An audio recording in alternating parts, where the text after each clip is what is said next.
Hello again, I'm Matthew from thewetpen.com, and I just wanted to make a quick follow-up about Regalia paper from Endless Stationery. I made a video about Regalia paper a couple of months ago, and then last Thursday I made a video about the Endless Observer. And I'm still a big fan of Endless and Regalia, but having used more inks on Regalia paper, particularly the new Observer, I've seen some odd behavior that I think is worth looking at in greater depth. Today I'm going to look at three things: feathering, bleed through, and what I'm calling freckles. And since that's the most unusual term here, that's what I'm going to start with. When I posted my Observer video, some of you may have noticed something weird about the swatch that I did with Troublemaker Abalone ink. As the ink started to dry, it formed these little dark spots all around the swatch. I thought that was something weird about that particular ink, but later on, when I was looking at another swatch, this is Diamine Night in Jodhpur, I saw something similar. So today, I started checking out a variety of inks to see how common this was going to be. And the answer seems to be pretty common.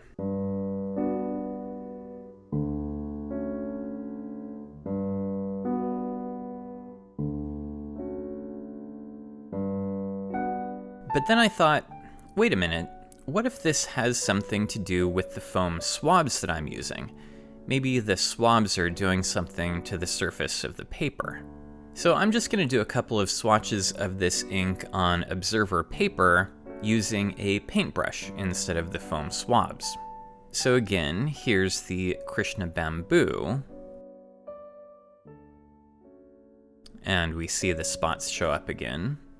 And here's the Troublemaker Abalone.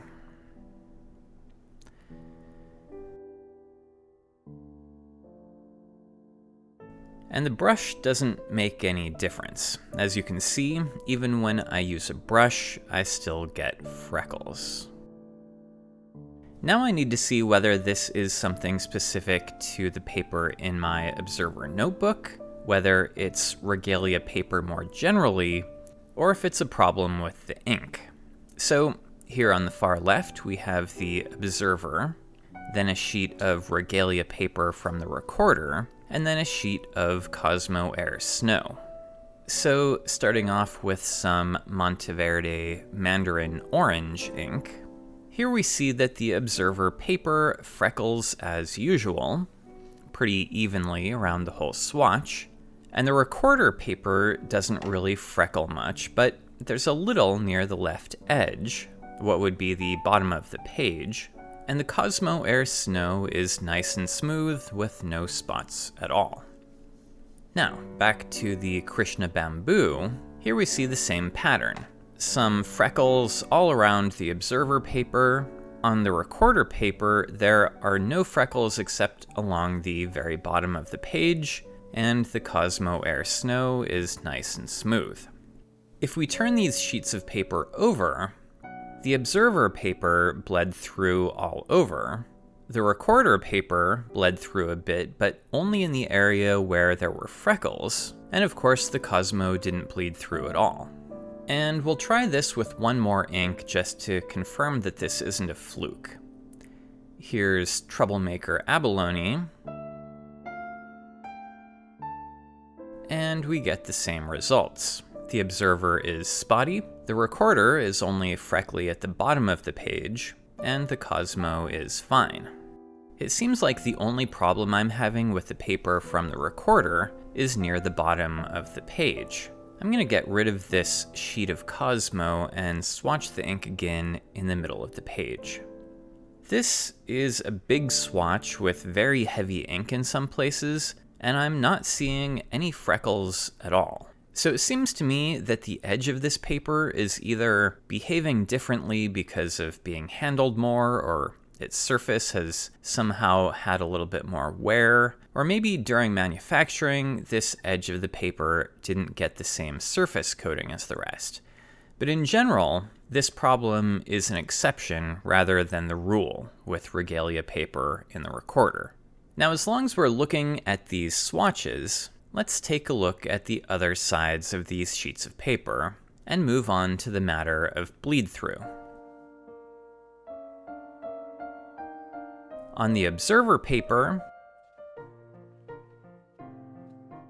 there's a fair amount of bleed through.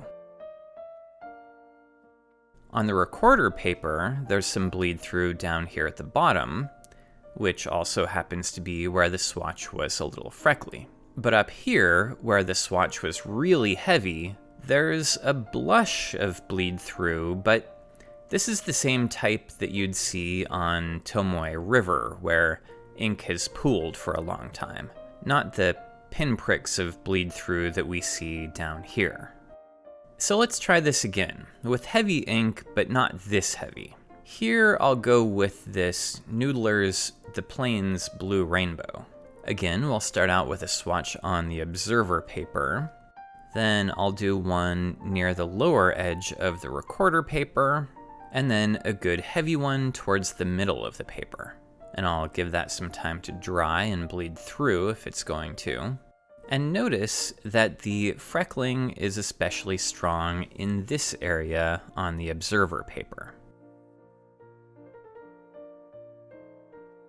Okay, now I turn this page over on the observer, and as I've come to expect, there's a fair amount of bleed through, but especially in that area where the freckling was the heaviest. And here's the recorder paper, and down at the bottom of the page again, where there was some freckling, it has also bled through. But up here, even where the ink swatch was the heaviest, there's no bleed through at all. Maybe just a hint of blue blush here at the heaviest spot. So at this point, I'm pretty confident that the freckling and the bleed through are causally related. And finally, that brings us to the issue of feathering. I'm going to keep this quick because I think that we are all getting the point by now, but this ink is Pilot Iroshizuku Yamabudo. I've never experienced any particular problems with it. Pilot is as reliable as anyone in my book for making well-behaved inks. Now, let me show you a quick writing sample or two on the Regalia paper from my observer. This is a very smooth, medium-broad Kaigaloo nib, and it puts down a moderately heavy amount of ink.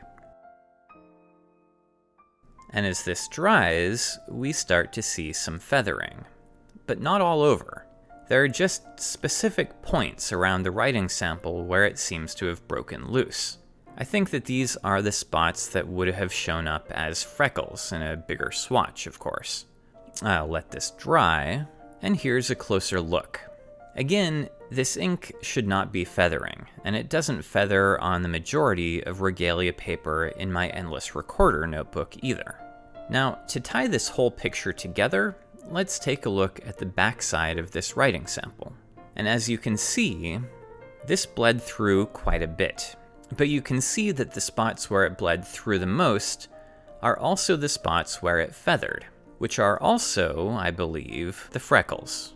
So I'm pretty satisfied now that the Regalia paper in my observer is simply not up to the standards set by the Regalia in my original Endless Recorder and Creative block. This observer paper is defective, and it's quick and easy to test whether your paper is defective by making an ink swatch and looking for the telltale freckles. Regalia paper is pretty new, and it looks as though Endless has really been ramping up production with their new planners and notebooks, but it's clear that something has gone wrong here, and maybe we're seeing some growing pains. Unfortunately, these notebooks cost as much as their Japanese counterparts, so I expect Endless's quality control to be as good as that of Japanese brands, and it's not. This is unfortunately going to affect my confidence in buying Regalia paper, so I hope that Endless does everything that they can to figure out the root of this problem and make things right for everyone who bought defective paper from them. Personally, I'm still a fan of Endless, and I'm looking forward to their response to the community. And that's it. My next video is going to be about a pen.